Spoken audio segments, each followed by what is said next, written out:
Hey guys, welcome back.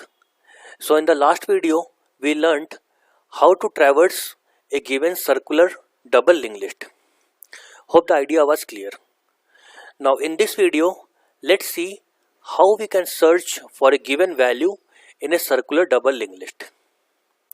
So let's say this is our circular double linked list. Now let's say if we want to find if number 30 is there in this list or not. How do we do that? So idea is simple. We start with the first node and keep traversing towards right. Now how do we get the address of first node? The head will give us the address of first node. So we visit first node, see that the value is not equal to 30.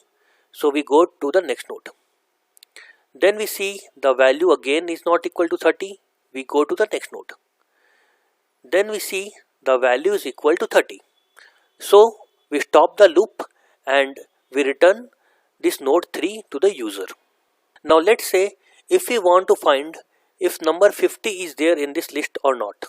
Then the step again remains the same, that is we start with node 1, compare the value, no it is not equal, so we go to next node, no this value is not equal, and every time we traverse we also keep a check on the address of that node.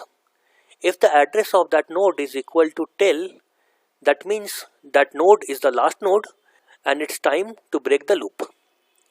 So then we go to node 3, we see the value is not equal to 50.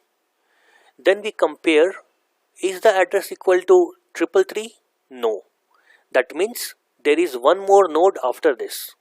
So we go to node 4, is the value equal to 50? No. Is the address equal to 333? Yes. That means this node is the last node in the list and we need to terminate the loop. But the thing is, we have still not found 50. So what we do is, we terminate the loop and print a message to user saying that number 50 is not there in this list, and finally return this method. So I hope you have understood how to search for a given value in the list. Now let's see how does the algorithm looks like.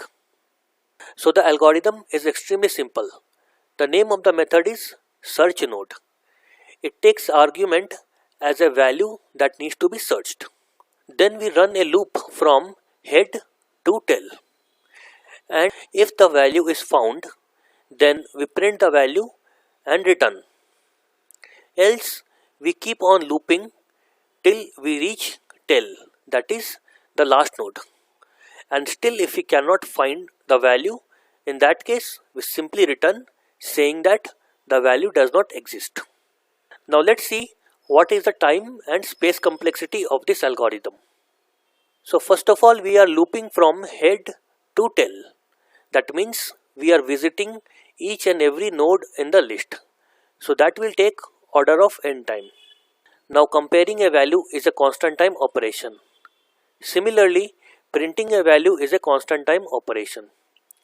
Returning the method is a constant time operation, and once again returning the method is a constant time operation.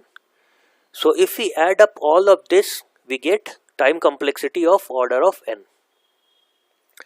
Now the space complexity once again is order of 1, because we are using some temporary variables here and there, but again those are not in proportion to the size of the list. Hence space complexity is order of 1. So with this we come to end of this video. I hope we have understood how to search for a value in a circular double linked list. Now in the next video, let's learn how to delete a node from a circular double linked list. Thanks for your time. See you in the next video.